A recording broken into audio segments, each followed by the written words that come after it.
नमस्कार, मैं अशोक कुमार पांडे और स्वागत है आपका टीसीएच पर। अमेरिका में राष्ट्रपति पद की उम्मीदवार कमला हैरिस ने कहा कि हमारा सबसे बड़ा दुश्मन ईरान है, चीन या रूस नहीं। तो मास्को पहुंचे ईरानी राष्ट्रपति के स्वागत में पुतिन ने कहा कि ईरान से रिश्ते हमारी प्रायोरिटी में हैं। इजराइल पर हमले के बाद से ही ईरान चर्चा में है। अमेरिका के करीबी अरब देश भी उसे समझा रहे हैं कि वह इजराइल को ईरान के तेल ठिकानों पर हमला करने से रोके। ज्यादातर लोगों का मानना है कि ईरान के पास न्यूक्लियर ताकत है और अमेरिका के तमाम सैंक्शंस के बावजूद न केवल उसका तेल उत्पादन लगातार बढ़ रहा है, बल्कि रूस की तरह ही वाया भारत और तुर्की यूरोप के देशों में भी पहुंच रहा है, जहां उस पर प्रतिबंध लगा हुआ है। चीन के साथ उसके रिश्ते बहुत बेहतर हुए हैं और अब वह अमेरिका और उसके पालतू इजराइल को सीधी चुनौती दे रहा है। आज मैं आपको सुना रहा हूं एक ऐसी कहानी जो आपको चौंका देगी। अमेरिका के उस पाप की कहानी जिसे उसने लंबे समय तक छिपाने की कोशिश की।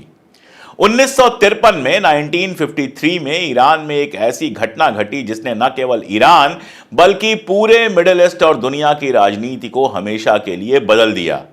64 साल तक 64 ईयर्स तक ये कहानी छुपाई गई, लेकिन 2017 में CIA ने आखिरकार उन दस्तावेजों को पब्लिक कर दिया, सार्वजनिक कर दिया, जिसने इस घटना के पीछे की सच्चाई को खोल कर रख दिया। अमेरिका हमेशा दावा करता रहता है कि वह लोकतंत्र का पहरुआ है, जमहूरियत पूरी दुनिया में फैलाने का उसका मिशन है, ये उसका दावा है, डेमोक्रेटिक है, डेमोक्रेसी है, और इसी आधार पे बहुत सारी कंट्रीज के ऊपर वो तमाम सारे सैंक्शन लगाता रहता है। लेकिन हकीकत यह है कि उसने अपने फायदे के लिए इलेक्टेड नेताओं को गद्दी से उतार कर तानाशाहों की एक नहीं कई बार ताजपोशियां की हैं। अगर चिली की कहानी सुने तो चिली में 1973 का 9/11 था, जब उसने वहां के राष्ट्रपति अलांदे का तख्ता पलट करके पिनोशे को गद्दी पर बिठाया। अब अलांदे जो हैं वो डेमोक्रेटिकली इलेक्टेड राष्ट्रपति थे, जिनको हटा के आर्मी का जो वहां चीफ था उसको पिनोशे को गद्दी पे बिठाया गया। इसी तरह 1953 में 19 अगस्त को ईरान के पहले लोकतांत्रिक तरीके से चुने गए जो प्रधानमंत्री थे मोहम्मद मोसादेक, उनके तख्ता पलट में भी ब्रिटिश और अमेरिकी खुफिया एजेंसियों का हाथ था। लेकिन सवाल उठता है, आखिर ये क्यों किया गया? ये सब हुआ तेल की वजह से, तेल की पॉलिटिक्स। सेकेंड वर्ल्ड वॉर के बाद से ही मिडिल ईस्ट में जो कुछ होता है, जितनी पॉलिटिकल घटनाएं होती हैं, सबके पीछे कहीं ना कहीं तेल का मामला है। अब प्रॉब्लम यह है कि अमेरिका हो या यूरोप, उनकी तेल की डिमांड तो बहुत ज्यादा है। उनकी जहाजें तेल से चलती हैं, बिजली उनके यहां तेल से आती है, सारा कुछ है, लेकिन तेल उनके यहां होता नहीं है। और तेल की तलाश में वो पहुंचते हैं मिडिल ईस्ट, और मिडिल ईस्ट में जो तेल है उस पर किसी भी तरह से कब्जा करना चाहते हैं। तेल की भूख में मिडिल ईस्ट में अमेरिका ने इतने पाप किए हैं कि अगर सब गिनाने लगो तो सुबह से रात हो जाए। लेकिन अभी हम बात कर रहे हैं ईरान की।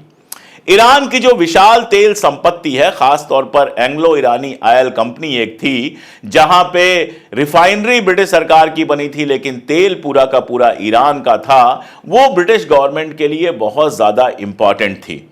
असल में ब्रिटिश गवर्नमेंट की सबसे बड़ी ताकत उसकी नेवल जो फोर्सेस थी वो थी, और सारी नेवी की जो जहाजें हैं वो चलती तो तेल से ही थी।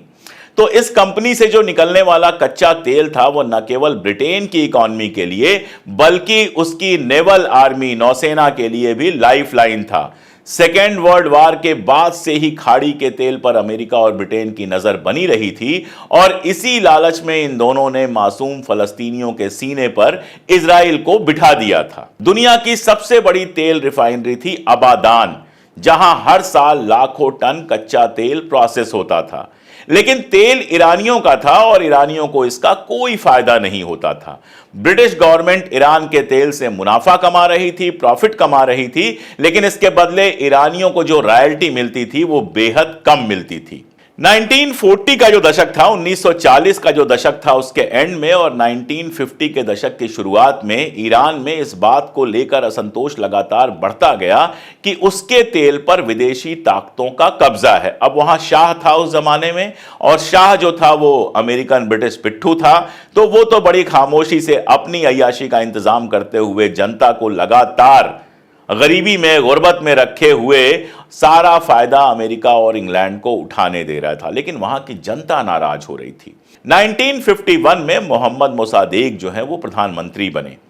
प्रधानमंत्री बनने के बाद अपने पहले भाषण में उन्होंने कहा, हमारी विदेशी देशों के साथ लंबी बातचीत हो रही है, लेकिन अब तक कोई परिणाम नहीं मिला है। तेल की आमदनी से हम अपना पूरा बजट पूरा कर सकते हैं, अपनी जनता में गरीबी, बीमारी, पिछड़ेपन से लड़ सकते हैं। एक और जरूरी बात यह है कि ब्रिटिश कंपनी की ताकत को खत्म करके हम करप्शन को भी खत्म करेंगे, जिससे हमारे देश के इंटरनल इश्यूज को प्रभावित किया गया है। जैसे ही ब्रिटिश सरपरस्ती खत्म होगी, ईरान अपनी इकोनॉमिक और पॉलिटिकल आजादी हासिल कर लेगा। पहले कोशिश किया मोसादिक ने बातचीत करने का कि AIOC जो एंग्लो ईरानियन ऑयल कंपनी थी, जिसको अब ब्रिटिश पेट्रोलियम जाना जाता है, BP कहा जाता है, उसके दस्तावेजों की जांच की जाए ताकि यह पता लगे कि जितनी रॉयल्टी तय हुई थी उतनी मिल रही है या नहीं। लेकिन AIOC तो लूट में लगा हुआ था, उसने ईरानी सरकार के साथ सहयोग करने से बिल्कुल इनकार कर दिया।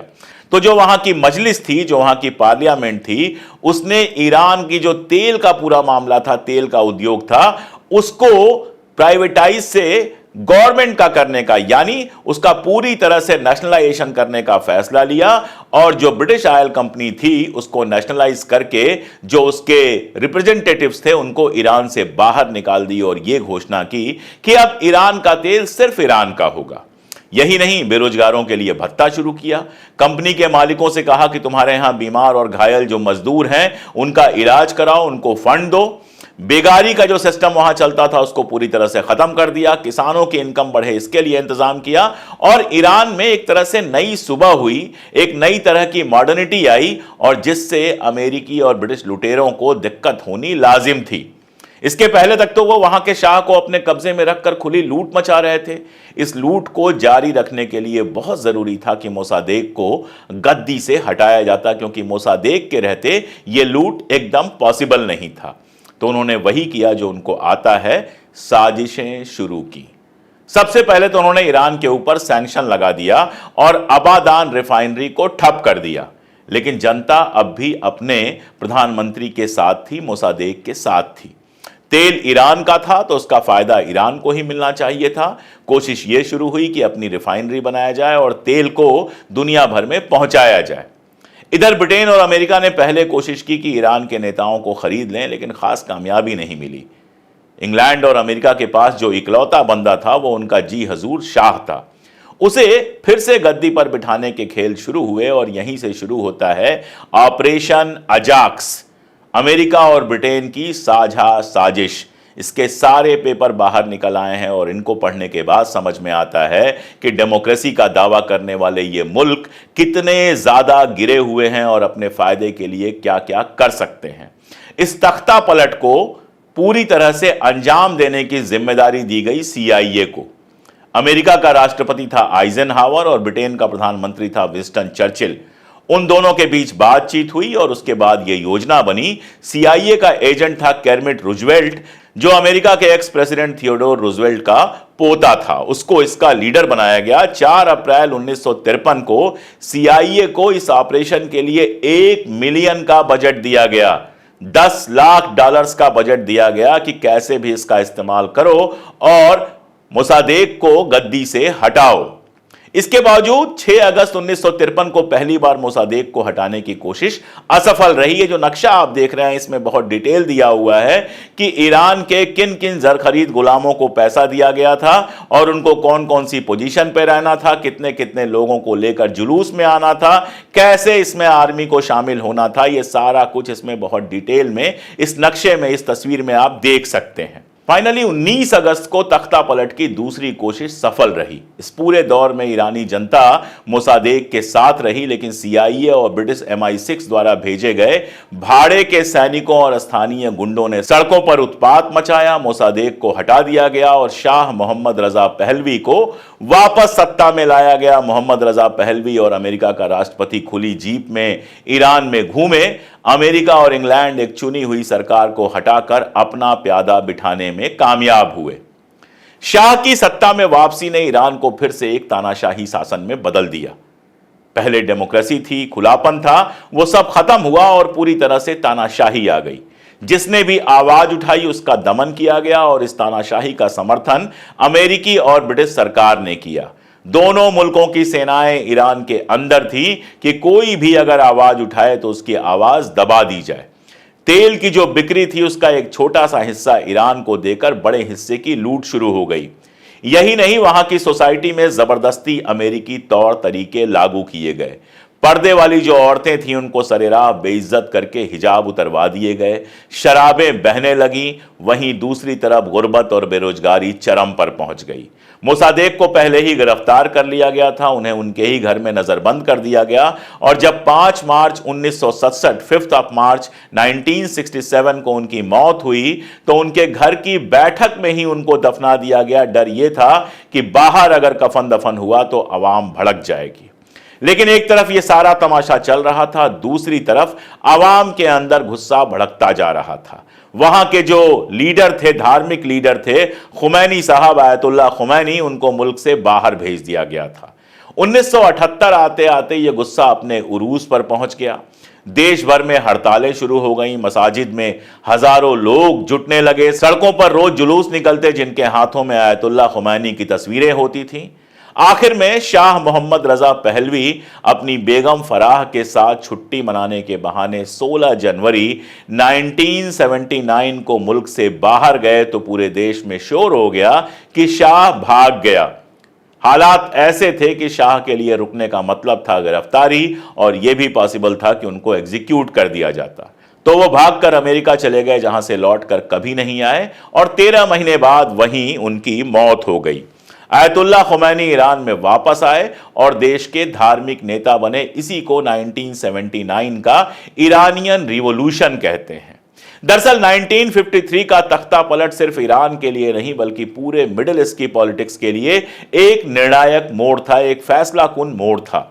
ईरानी रिवॉल्यूशन जो 1979 में हुआ वह उसी गुस्से का परिणाम था जो शाह के अमेरिकी समर्थित शासन से पैदा हुआ था। इस क्रांति के बाद ईरान में इस्लामिक गणराज्य की स्थापना हुई और पश्चिमी शक्तियों के साथ उसके रिश्ते हमेशा के लिए बिगड़ गए। जाहिर है कि ईरान के तेल की लूट अब एक बार फिर से इम्पॉसिबल हो गई। ईरान के तेल की कमाई ईरान के लोगों के हाथ में ही आ गई। सारा का सारा जो रिफाइनरी पर कब्जा था वो ईरान की गवर्नमेंट का हुआ और अमेरिका और इंग्लैंड के लिए यह थोड़ी दिक्कत वाली बात थी कि जो मुफ्त का तेल यहां से मिल रहा था, जिसकी कमाई कर रहे थे, वो कमाई बंद हो गई। इसके बाद भी कई बार कोशिश की गई ईरान को डिस्टर्ब करने की, ईरान में सरकार गिराने की, लेकिन अब तक ये कोशिशें कामयाब नहीं हुई हैं। इसीलिए आज अमेरिका कह रहा है, कमला हैरिस कह रही हैं कि हमारा सबसे बड़ा दुश्मन ईरान है। हालांकि इस क्रांति के बाद भी हिजाब वगैरह के जो नियम बनाए गए उनसे एक हिस्से में गुस्सा फैला और औरतों के साथ एक बार फिर बदसलूकी हुई। जहां तक मेरी बात है तो मेरा मानना है कि जितना गलत शाह का हिजाब खींचना था उतना ही गलत किसी के ऊपर हिजाब थोपना है। औरतों को भी वो कैसे रहें, क्या पढ़ें, क्या बोलें, इसकी आजादी होनी चाहिए। खैर, आज भी 1953 के इस तख्ता पलट की चर्चा ईरान में होती है। ईरान के लोग अपनी इज्जत पर, अपने सम्मान पर इसे एक विदेशी आक्रमण की तरह देखते हैं। अमेरिका के जो हस्तक्षेप की यादें हैं वो आज भी ईरानी समाज में और वहां की राजनीति में जिंदा हैं और इसीलिए ईरान और अमेरिका के बीच में तब जो दुश्मनी शुरू हुई वह अब भी कायम है। और आप जानते हैं मिडिल ईस्ट में अकेले ईरान के साथ ऐसा नहीं हुआ, इराक के साथ हुआ, लीबिया के साथ हुआ और भी बहुत सारे मुल्कों के साथ हुआ।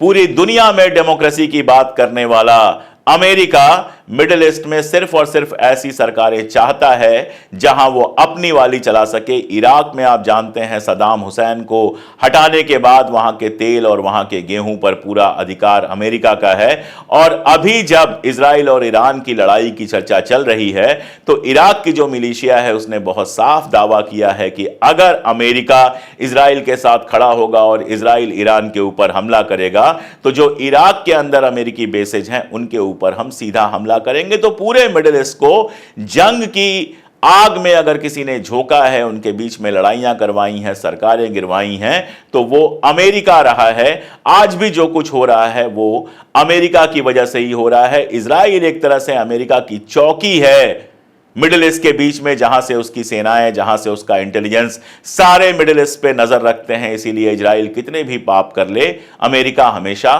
खामोश रहता है।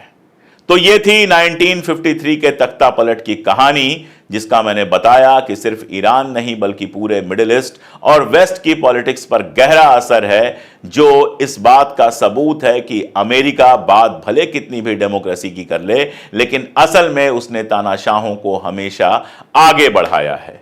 मुझे लगा कि जिस तरह से ये बहस चल रही है इजराइल और बाकी सारी चीज़ों पर, तो मैं अपडेट करता ही रहता हूं। ये ज़रा सी जो हिस्ट्री है ये भी आपको बताऊं ताकि आप समझ सकें कि ये जो पूरी लड़ाई चल रही है, ईरान जो पूरा अमेरिका का दुश्मन बना हुआ है, इसकी जड़ में असल में क्या है। आज के लिए इतना ही, बहुत शुक्रिया।